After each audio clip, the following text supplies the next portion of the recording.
Read by Winifred Assman. Now We Are Six by A. Milne. Dedication and Introduction. To Anne Darlington, now she is 7, and because she is so special. Introduction. When you are reciting poetry, which is a thing we never do, you find sometimes, just as you are beginning, that Uncle John is still telling Aunt Rose that if he can't find his spectacles, he won't be able to hear properly, and does she know where they are? And by the time everybody has stopped looking for them, you are at the last verse, and in another minute they will be saying thank you, without really knowing what it was all about. So next time you are more careful, and just before you begin, you say, "Ahem," very loudly, which means, "Now then, here we are," and everybody stops talking and looks at you, which is what you want. So then you get in the way of saying it whenever you are asked to recite, and sometimes it is just as well, and sometimes it isn't. And by you find yourself saying it without thinking. Well, this bit, which I am writing now, called Introduction, is really the of the book, and I have put it in partly so as not to take you by surprise, and partly because I can't do without it now. There are some very clever writers who say that it is quite easy not to have an but I don't agree with them. I think it is much easier not to have all the rest of the book. What I want to explain in the introduction is this. We have been nearly 3 years writing this book. We began it when we were very young, and now we are 6. So, of course, bits of it seem rather babyish to us, almost as if they had slipped out of some other book by mistake. On page whatever it is, there is a thing which is simply 3ish, and when we read it to ourselves just now, we said, well, and turned over rather quickly. So we want you to know that the name of the book doesn't mean that this is us being 6 all the time, but that it is about as far as we've got at present, and we half think of stopping there. A. Milne. P.S. Pooh wants us to say that he thought it was a different book, and he hopes you won't mind, but he walked through it one day, looking for his friend Piglet, and sat down on some of the pages by mistake. End of dedication and introduction.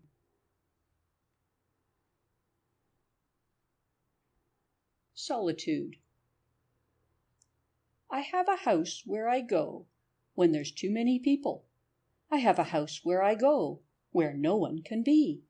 I have a house where I go where nobody ever says no, where no one says anything, so there is no one but me. End of Solitude. King John's Christmas. King John was not a good man. He had his little ways, and sometimes no one spoke to him for days and days and days. And men who came across him, when walking in the town, gave him a supercilious stare, or passed with noses in the air, and bad King John stood dumbly there, blushing beneath his crown. King John was not a good man, and no good friends had he. He stayed in every afternoon, but no one came to tea. And round about December, the cards upon his shelf, which wished him lots of Christmas cheer and fortune in the coming year, were never from his near and dear, but only from himself. King John was not a good man, yet had his hopes and fears. They'd given him no present now for years and years and years. But every year at Christmas, while minstrels stood about, collecting tribute from the young for all the songs they might have sung, he stole away upstairs and hung a hopeful stocking out. King John was not a good man. He lived his life aloof. Alone he thought a message out while climbing up the roof. He wrote it down and propped it against the chimney stack. To all and sundry, near and far, F. Christmas in particular, and signed it not Johannes R., but very humbly Jack. I want some crackers, and I want some candy. I think a box of chocolates would come in handy. I don't mind oranges, I do like nuts, and I should like a pocket knife that really cuts. And oh, Father Christmas, if you love me at all, bring me a big red India rubber ball. King John was not a good man. He wrote this message out, and gat him to his room again, descending by the spout. And all that night he lay there, a prey to hopes and fears. I think that's him a-coming now. Anxiety bedewed his brow. He'll bring one present anyhow, the first I've had for years. Forget about the crackers, and forget about the candy. I'm sure a box of chocolates would never come in handy. I don't like oranges, I don't want nuts, and I have got a pocket knife that almost cuts. But oh, Father Christmas, if you love me at all, bring me a big red India rubber ball. King John was not a good man. Next morning, when the sun rose up to tell a waiting world that Christmas had begun, and people seized their stockings and opened them with glee, and crackers, toys, and games appeared, and lips with sticky sweets were smeared, King John said grimly, as I feared, nothing again for me. I did want crackers, and I did want candy. I know a box of chocolates would come in handy. I do love oranges, I did want nuts. I haven't got a pocket knife, not one that cuts.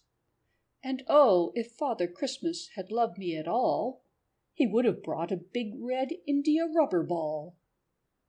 King John stood by the window and frowned to see below the happy bands of boys and girls all playing in the snow. A while he stood there watching and envying them all, when through the window, big and red, there hurtled by his royal head, and bounced and fell upon the bed, an India rubber ball. And oh, Father Christmas, my blessings on you fall, for bringing him a big red India rubber ball. End of King John's Christmas.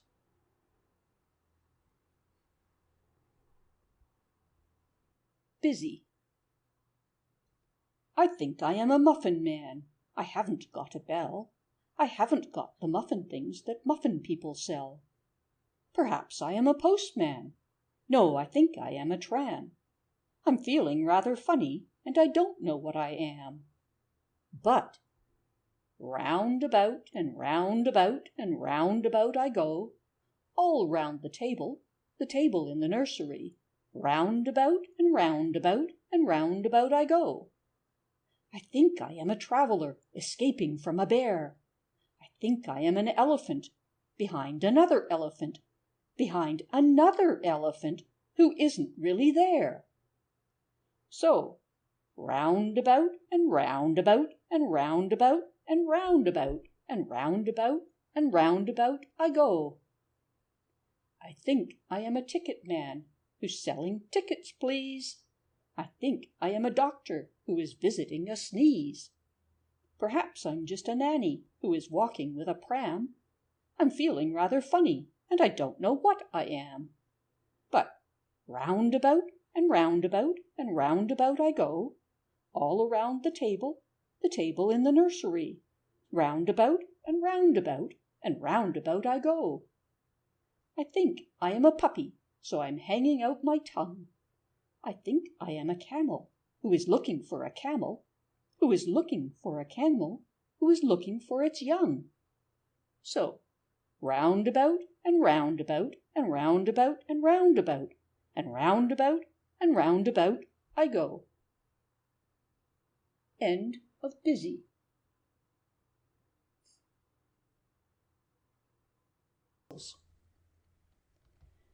Christopher Robin had weasels and sneezels. They bundled him into his bed. They gave him what goes with a cold in the nose, and some more for a cold in the head.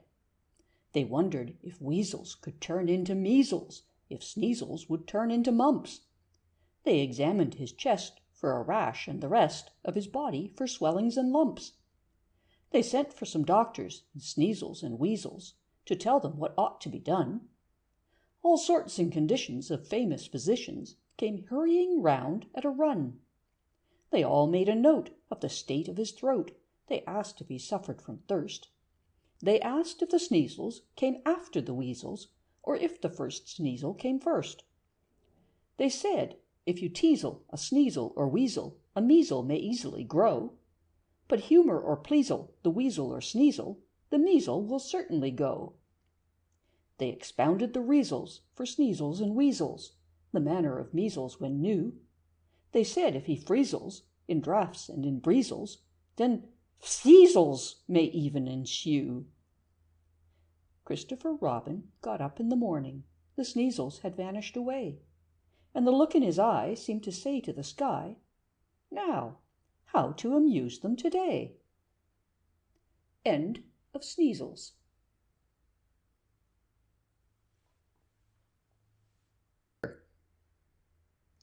Binker, what I call him, is a secret of my own, and Binker is the reason why I never feel alone. Playing in the nursery, sitting on the stair, whatever I am busy at, Binker will be there. Oh, Daddy is clever, he's a clever sort of man, and Mummy is the best since the world began, and Nanny is Nanny, and I call her Nan, but they can't see Binker. Binker's always talking, 'cause I'm teaching him to speak. He sometimes likes to do it in a funny sort of squeak, and he sometimes likes to do it in a hoodling sort of roar, and I have to do it for him 'cause his throat is rather sore. Oh, Daddy is clever, he's a clever sort of man, and Mummy knows all that anybody can, and Nanny is Nanny, and I call her Nan, but they don't know Binker. Binker's brave as lions when we're running in the park. Binker's brave as tigers when we're lying in the dark. Binker's brave as elephants, he never, never cries, except, like other people, when the soap gets in his eyes. Oh, Daddy is Daddy, he's a daddy sort of man, and Mummy is as Mummy as anybody can, and Nanny is Nanny, and I call her Nan, but they're not like Binker. Binker isn't greedy, but he does like things to eat, so I have to say to people when they're giving me a sweet, "Oh, Binker wants a chocolate, so could you give me 2?" And then I eat it for him, 'cause his teeth are rather new. Well, I'm very fond of Daddy, but he hasn't time to play, and I'm very fond of Mummy, but she sometimes goes away, and I'm often cross with Nanny when she wants to brush my hair, but Binker's always Binker, and is certain to be there. End of Binker.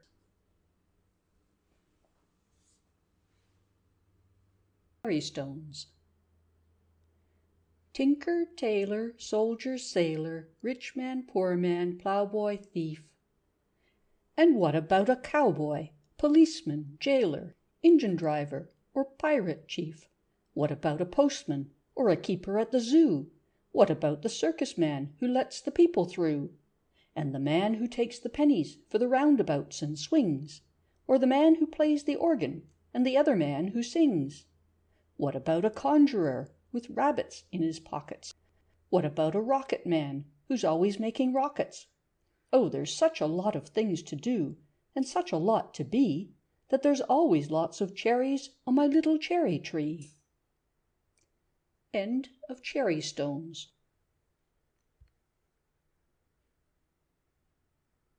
The Knight Whose Armour Didn't Squeak. Of all the knights in Appledore, the wisest was Sir Thomas Thom. He multiplied as far as 4, and knew what 9 was taken from, to make 11. He could write a letter to another knight. No other knight in all the land could do the things which he could do. Not only did he understand the way to polish swords, but knew what remedy a knight should seek whose armour had begun to squeak. And if he didn't fight too much, it wasn't that he did not care for blips and buffetings and such, but felt that it was hardly fair to risk by frequent injuries a brain as delicate as his. His castle, Castle Tom, was set conveniently on a hill, and daily, when it wasn't wet, he paced the battlements until some smaller knight who couldn't swim should reach the moat and challenge him. Or sometimes, feeling full of fight, he hurried out to scour the plain, and seeing some approaching knight, he either hurried home again or hid, and when the foe was past, blew a triumphant trumpet blast. One day, when good Sir Thomas Thom was resting in a handy ditch, the noises he was hiding from, though very much the noises which he'd always hidden from before, seemed somehow less, or was it more?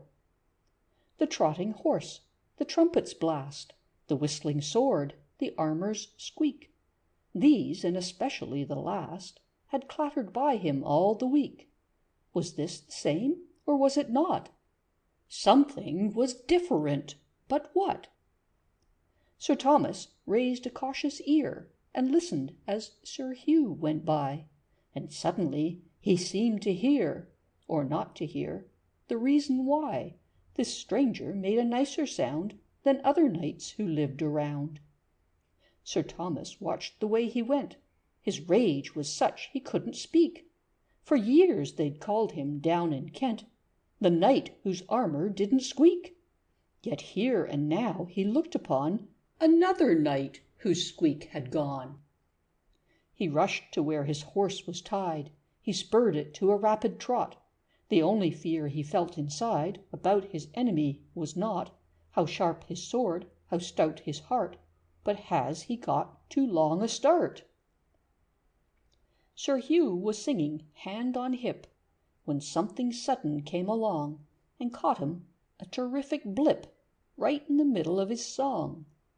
A thunderstorm, he thought, of course, and toppled gently off his horse. Then said the good Sir Thomas Thom, dismounting with a friendly air, "Allow me to extract you from the heavy armour that you wear. At times like these the bravest knight may find his armour much too tight." 100 yards or so beyond the scene of brave Sir Hugh's defeat, Sir Thomas found a useful pond, and, careful not to wet his feet, he brought the armour to the brink and flung it in and watched it sink. So ever after, more and more, the men of Kent would proudly speak of Thomas Thom of Appledore, the knight whose armour didn't squeak, whilst Hugh, the knight who gave him best, squeaks just as badly as the rest. End of The Knight Whose Armour Didn't Squeak.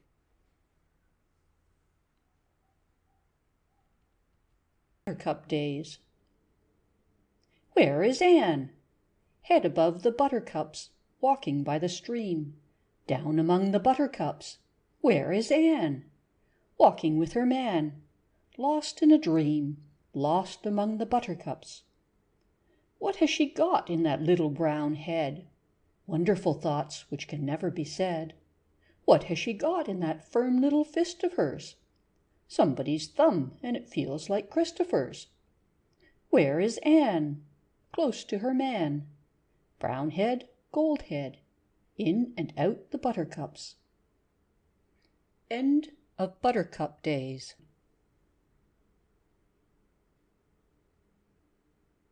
The Charcoal Burner. The charcoal burner has tales to tell.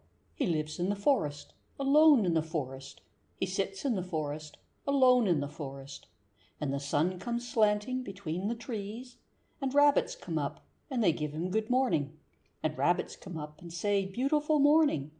And the moon swings clear of the tall black trees, and owls fly over and wish him good night, quietly over to wish him good night. And he sits and thinks of the things they know, he and the forest, alone together, the springs that come and the summers that go, autumn dew on bracken and heather, the drip of the forest beneath the snow, all the things they have seen, all the things they have heard, an April sky swept clean and the song of a bird.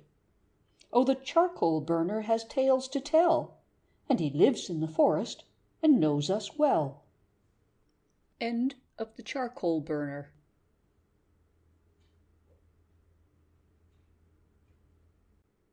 Us two. Wherever I am, there's always Pooh. There's always Pooh and me. Whatever I do, he wants to do. "Where are you going today?" says Pooh. "Well, that's very odd, 'cause I was too." "Let's go together," says Pooh, says he. "Let's go together," says Pooh. "What's twice 11?" I said to Pooh. "Twice what?" said Pooh to me. "I think it ought to be 22." "Just what I think myself," said Pooh. "It wasn't an easy sum to do, but that's what it is," said Pooh, said he. "That's what it is," said Pooh. "Let's look for dragons," I said to Pooh. "Yes, let's," said Pooh to me. We crossed the river and found a few. "Yes, those are dragons all right," said Pooh. "As soon as I saw their beaks I knew." "That's what they are," said Pooh, said he. "That's what they are," said Pooh. "Let's frighten the dragons," I said to Pooh. "That's right," said Pooh to me. "I'm not afraid," I said to Pooh, and I held his paw and I shouted, "Shoo! Silly old dragons!" and off they flew. "I wasn't afraid," said Pooh, said he. "I'm never afraid with you." So wherever I am, there's always Pooh. There's always Pooh and me. "What would I do," I said to Pooh, "if it wasn't for you?" And Pooh said, "True. It isn't much fun for one, but two can stick together," says Pooh, says he. "That's how it is," says Pooh. End of Us Two.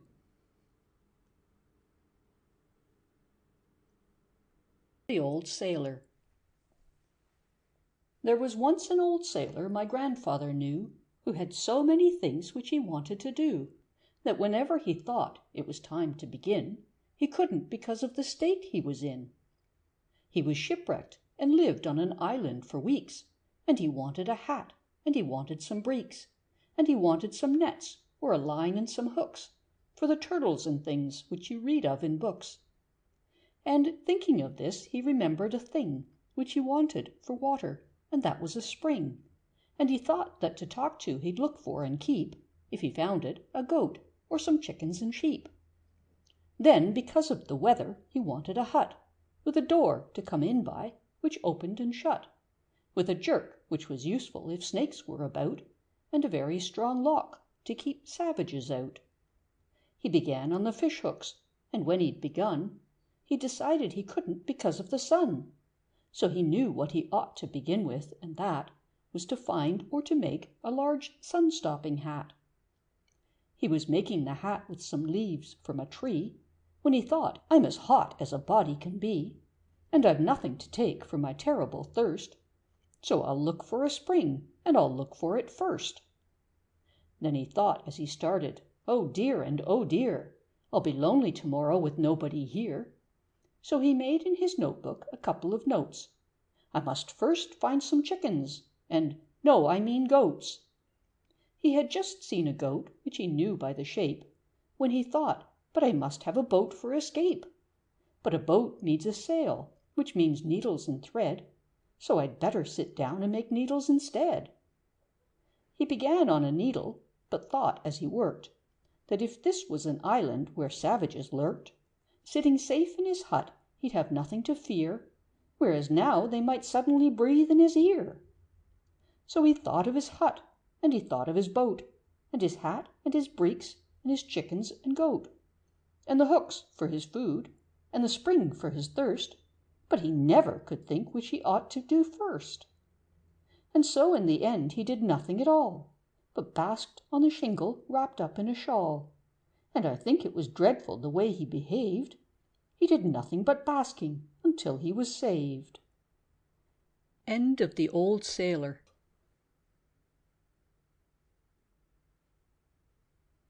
The Engineer.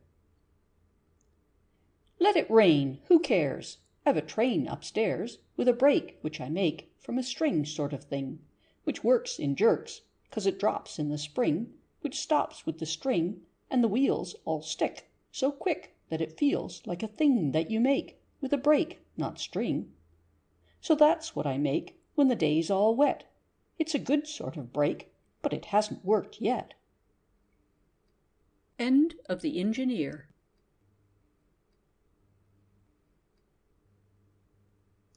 End. Christopher, Christopher, where are you going, Christopher Robin? Just up to the top of the hill, upping and upping until I am right on the top of the hill, said Christopher Robin. Christopher, Christopher, why are you going, Christopher Robin? There's nothing to see, so when you've got to the top, what then? Just down to the bottom again, said Christopher Robin. End of Journey's End. Furry Bear.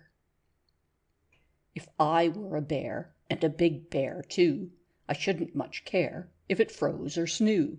I shouldn't much mind if it snowed or frizz. I'd be all fur-lined with a coat like his. For I'd have fur boots and a brown fur wrap, and brown fur knickers and a big fur cap. I'd have a fur muffle ruff to cover my jaws, and brown fur mittens on my big brown paws. With a big brown furry down up to my head, I'd sleep all the winter in a big fur bed. End of Furry Bear. Forgiven.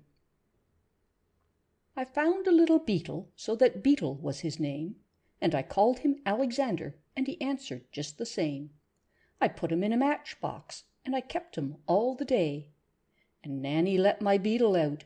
Yes, Nanny let my beetle out. She went and let my beetle out, and Beetle ran away. She said she didn't mean it, and I never said she did. She said she wanted matches, and she just took off the lid. She said that she was sorry, but it's difficult to catch an excited sort of beetle you've mistaken for a match. She said that she was sorry, and I really mustn't mind, as there's lots and lots of beetles, which she's certain we could find, if we looked about the garden for the holes where beetles hid, and we get another matchbox and write Beetle on the lid. We went to all the places which a beetle might be near, and we made the sort of noises which a beetle likes to hear, and I saw a kind of something, and I gave a sort of shout, "A beetle house, and Alexander Beetle coming out!" It was Alexander Beetle, I'm as certain as can be, and he had a sort of look as if he thought it must be me, and he had a sort of look as if he thought he ought to say, "I'm very, very sorry that I tried to run away." And Nanny's very sorry too, for you know what she did, and she's writing Alexander very blackly on the lid. So Nan and me are friends because it's difficult to catch an excited Alexander you've mistaken for a match. End of Forgiven.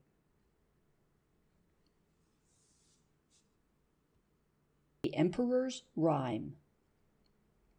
The King of Peru, who was emperor too, had a sort of a rhyme which was useful to know. If he felt very shy when a stranger came by, or they asked him the time when his watch didn't go, or supposing he fell by mistake down a well, or he tumbled when skating and sat on his hat, or perhaps wasn't told till his porridge was cold that his breakfast was waiting, or something like that. Oh, whenever the emperor got into a temper or felt himself sulky or sad, he would murmur and murmur until he felt firmer this curious rhyme which he had. 8 8s are 64, multiply by 7. When it's done, carry 1 and take away 11.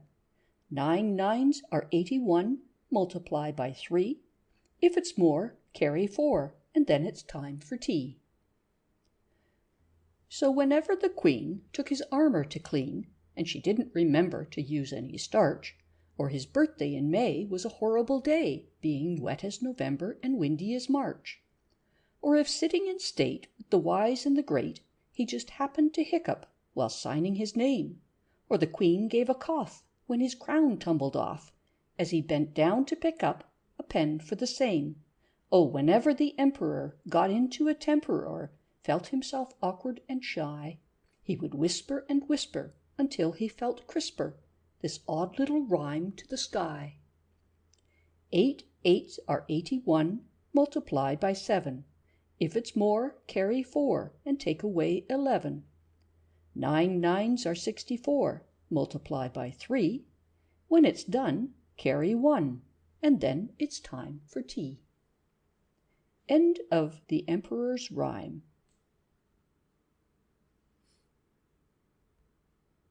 Knight in Armor. Whenever I'm a shining knight, I buckle on my armor tight, and then I look about for things like rushings out and rescuings, and savings from the dragon's lair, and fighting all the dragons there. And sometimes, when our fights begin, I think I'll let the dragons win. And then I think perhaps I won't, because they're dragons, and I don't. End of Knight in Armor. Come out with me. There's sun on the river and sun on the hill. You can hear the sea if you stand quite still. There's 8 new puppies at Roundabout Farm, and I saw a sailor with only 1 arm. But everyone says, run along, run along, run along.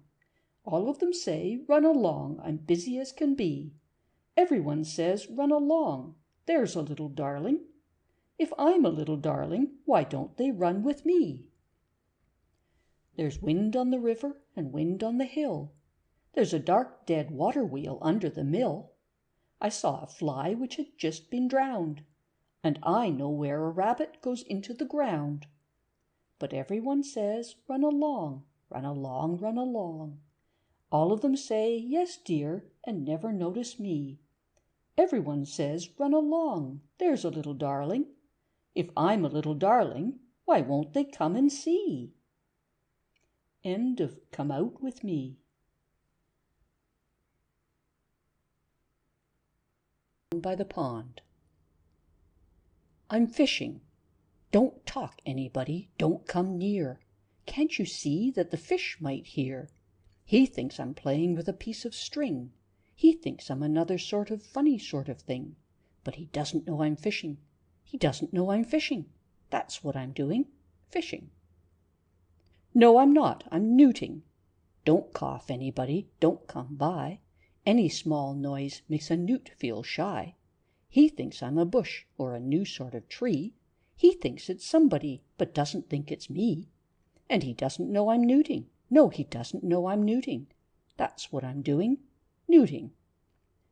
End of Down by the Pond.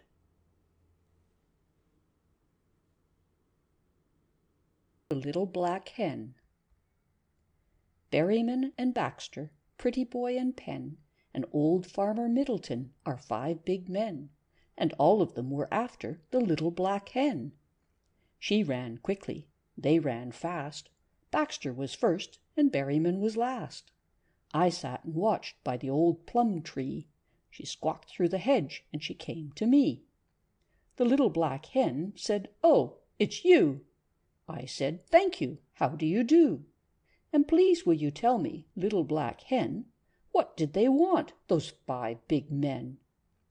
The little black hen, she said to me, "They want me to lay them an egg for tea. If they were emperors, if they were kings, I'm much too busy to lay them things. I'm not a king, and I haven't a crown. I climb up trees, and I tumble down. I can shut one eye, I can count to 10. So lay me an egg, please, little black hen." The little black hen said, "What will you pay if I lay you an egg for Easter Day?" "I'll give you a please and a how do you do. I'll show you the bear who lives in the zoo. I'll show you the nettle place on my leg, if you'll lay me a great big Eastery egg." The little black hen said, "I don't care for a how do you do or a big brown bear, but I'll lay you a beautiful Eastery egg if you'll show me the nettle place on your leg." I showed her the place where I had my sting. She touched it gently with one black wing. "Nettles don't hurt if you count to 10. And now for the egg," said the little black hen. "When I wake up on Easter Day, I shall see my egg she's promised to lay. If I were emperors, if I were kings, it couldn't be fuller of wonderful things. Berryman and Baxter, Pretty Boy and Pen, and old Farmer Middleton are 5 big men. All of them are wanting an egg for their tea, but the little black hen is much too busy. The little black hen is much too busy. The little black hen is much too busy. She's laying my egg for me. End of the Little Black Hen.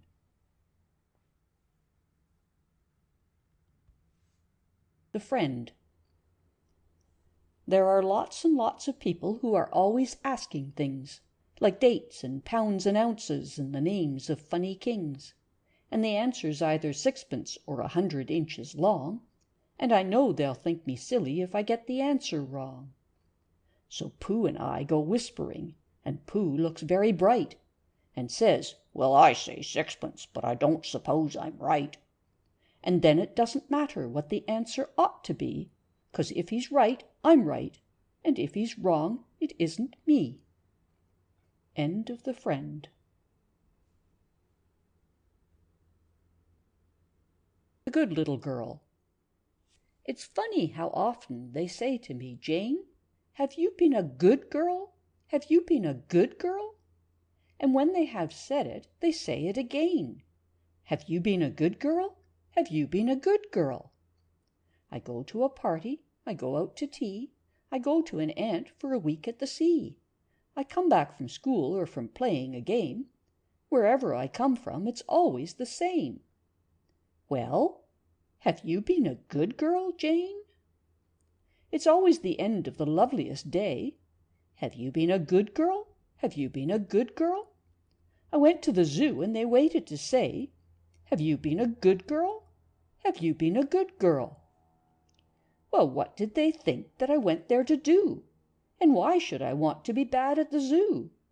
And should I be likely to say if I had? So that's why it's funny of Mummy and Dad, this asking and asking in case I was bad. Well, have you been a good girl, Jane? End of The Good Little Girl.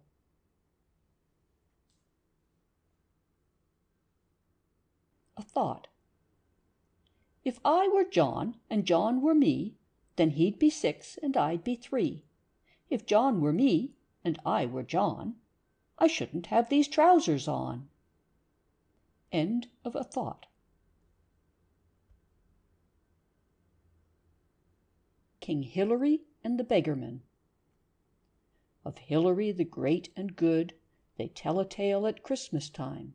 I've often thought the story would be prettier but just as good if almost anybody should translate it into rhyme. So I have done the best I can, for lack of some more learned man.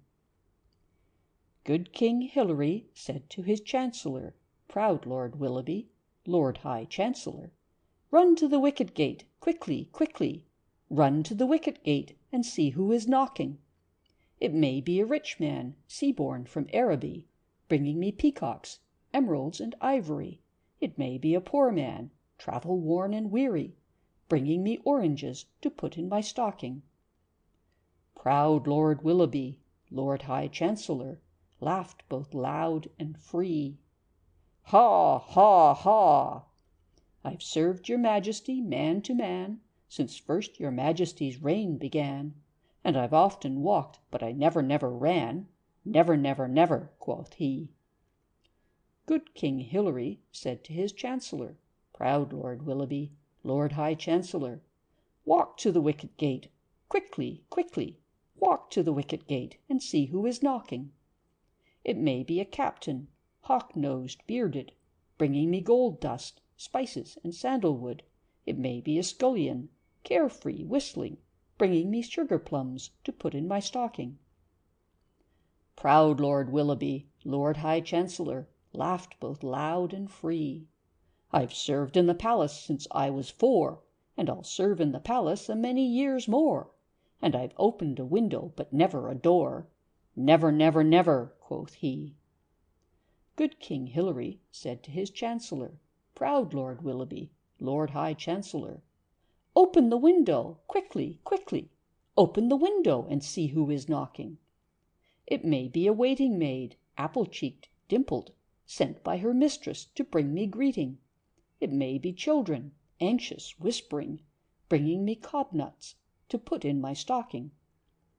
Proud Lord Willoughby, Lord High Chancellor, laughed both loud and free.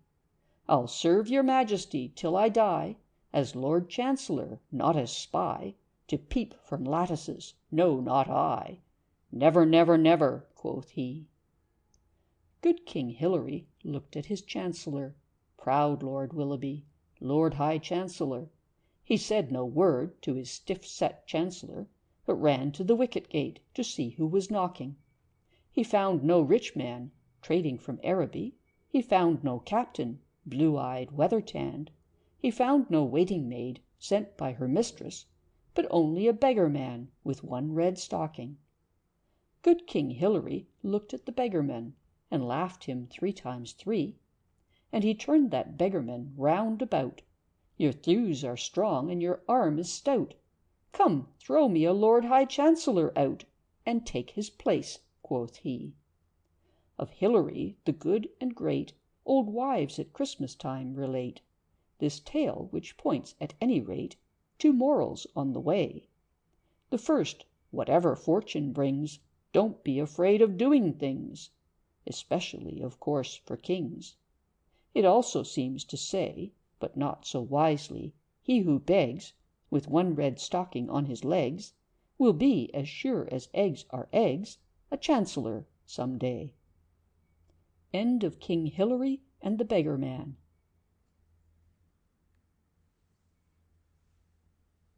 Sing-song. Here I go, up in my swing, ever so high. I am the king of the fields and the king of the town. I am the king of the earth and the king of the sky. Here I go up in my swing. Now I go down. End of Swing-song. Explained. Elizabeth Ann said to her Nan, "Please will you tell me how God began? Somebody must have made him so. Who could it be? 'Cause I want to know." And Nurse said, "Well!" And Ann said, "Well, I know you know, and I wish you'd tell." And Nurse took pins from her mouth and said, "Now then, darling, it's time for bed." Elizabeth Ann had a wonderful plan. She would run round the world till she found a man who knew exactly how God began. She got up early, she dressed and ran, trying to find an important man. She ran to London and knocked at the door of the Lord High Doodleum's coach and 4. "Please, sir, if there's any one in, however and ever did God begin?" The Lord High Doodleum lay in bed, but out of the window, large and red, came the Lord High Coachman's face instead, and the Lord High Coachman laughed and said, "Well, what put that in your quaint little head?" Elizabeth Ann went home again, and took from the ottoman Jennifer Jane. "Jennifer Jane," said Elizabeth Ann, "tell me at once how God began."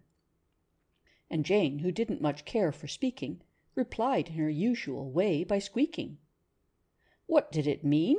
Well, to be quite candid, I don't know, but Elizabeth Ann did. Elizabeth Ann said softly, "Oh, thank you, Jennifer. Now I know." End of Explained.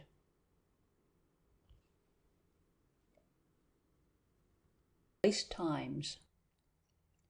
There were 2 little bears who lived in a wood, and one of them was bad and the other was good. Good Bear learned his twice times 1, but Bad Bear left all his buttons undone.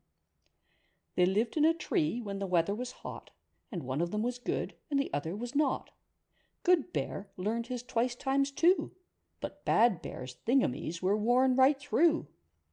They lived in a cave when the weather was cold, and they did and they didn't do what they were told.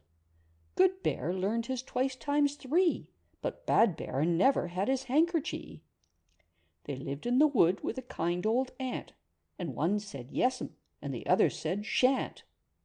Good Bear learned his twice times 4, but Bad Bear's nicketies were terrible tore. And then quite suddenly, just like us, one got better and the other got wuss. Good Bear muddled his twice times 3, but Bad Bear coughed in his handkerchie. Good Bear muddled his twice times 2, but Bad Bear's thingamies looked like new. Good Bear muddled his twice times 1, but Bad Bear never left his buttons undone. There may be a moral, though some say not. I think there's a moral, though I don't know what. But if one gets better, as the other gets wuss, these 2 little bears are just like us. For Christopher remembers up to twice times 10, but I keep forgetting where I've put my pen. Note, so I have had to write this one in pencil. End of twice times. The morning walk. When Anne and I go out a walk, we hold each other's hand and talk of all the things we mean to do when Anne and I are 42. And when we've thought about a thing like bowling hoops or bicycling or falling down on Anne's balloon, we do it in the afternoon. End of the morning walk. Cradle Song. Oh, Timothy Tim has 10 pink toes, and 10 pink toes has Timothy Tim. They go with him wherever he goes, and wherever he goes they go with him. Oh, Timothy Tim has 2 blue eyes, and 2 blue eyes has Timothy Tim. They cry with him whenever he cries, and whenever he cries they cry with him. Oh, Timothy Tim has 1 red head, and 1 red head has Timothy Tim. It sleeps with him in Timothy's bed. Sleep well, red head of Timothy Tim. End of Cradle Song.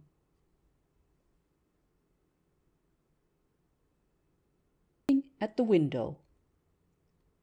These are my 2 drops of rain, waiting on the window pane. I am waiting here to see which the winning one will be. Both of them have different names. One is John and one is James. All the best and all the worst comes from which of them is first. James has just begun to ooze. He's the one I want to lose. John is waiting to begin. He's the one I want to win. James is going slowly on. Something sort of sticks to John. John is moving off at last. James is going pretty fast. John is rushing down the pane. James is going slow again. James has met a sort of smear. John is getting very near. Is he going fast enough? James has found a piece of fluff. John has hurried quickly by. James was talking to a fly. John is there, and John has won. Look, I told you, here's the sun. End of Waiting at the Window.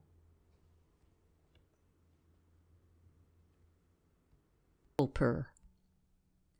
Tattoo was the mother of Pinklepurr, a little black nothing of feet and fur, and by, when his eyes came through, he saw his mother, the big Tattoo, and all that he learned from her.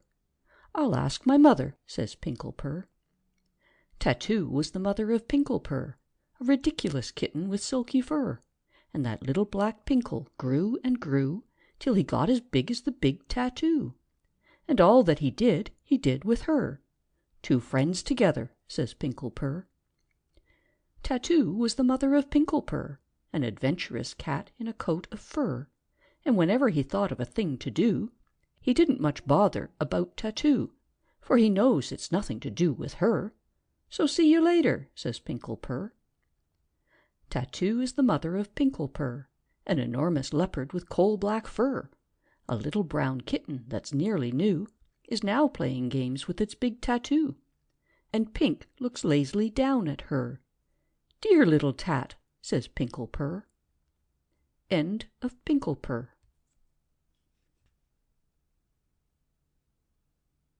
On the hill. No one can tell me, nobody knows, where the wind comes from, where the wind goes. It's flying from somewhere, as fast as it can. I couldn't keep up with it, not if I ran. But if I stopped holding the string of my kite, it would blow with the wind for a day and a night. And then when I found it, wherever it blew, I should know that the wind had been going there too.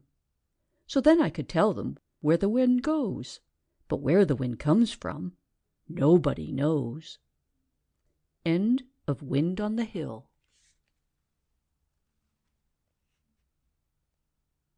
Forgotten. Lords of the nursery, wait in a row, 5 on the high wall and 4 on the low. Big kings and little kings, brown bears and black, all of them waiting till John comes back. Some think that John boy is lost in the wood. Some say he couldn't be, some say he could. Some think that John boy hides on the hill. Some say he won't come back, some say he will. High was the sun when John went away. Here they've been waiting all through the day. Big bears and little bears, white kings and black, all of them waiting till John comes back. Lords of the nursery looked down the hill. Some saw the sheepfold, some saw the mill. Some saw the roofs of the little grey town, and their shadows grew long as the sun slipped down. Gold between the poplars an old moon shows, silver up the starway the full moon rose. Silver down the starway the old moon crept, and one by another the grey fields slept. Lords of the nursery their still watch keep. They hear from the sheepfold the rustle of sheep. A young bird twitters and hides its head.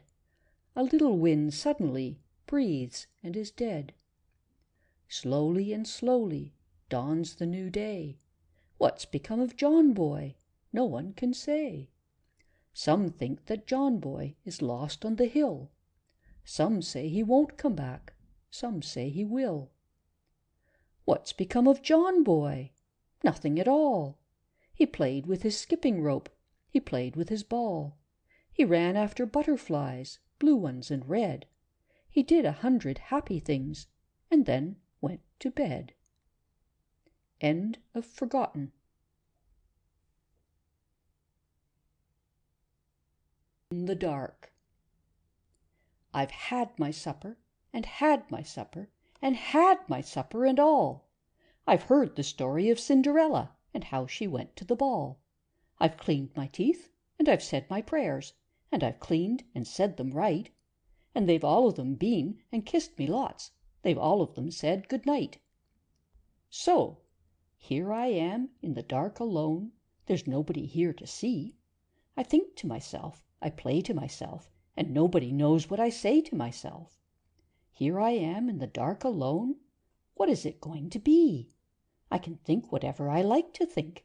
I can play whatever I like to play. I can laugh whatever I like to laugh. There's nobody here but me. I'm talking to a rabbit. I'm talking to the sun. I think I am 100. I'm 1. I'm lying in a forest. I'm lying in a cave. I'm talking to a dragon. I'm brave. I'm lying on my left side. I'm lying on my right. I'll play a lot tomorrow. I'll think a lot tomorrow.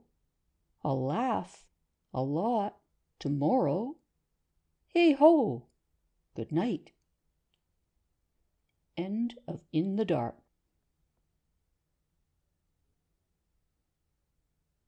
The End. When I was 1, I had just begun. When I was 2, I was nearly new. When I was 3, I was hardly me. When I was 4, I was not much more. When I was 5, I was just alive. But now I am 6, I'm as clever, so I think I'll be 6 now, forever and ever. End of the End. End of Now We Are 6 by A. Milne.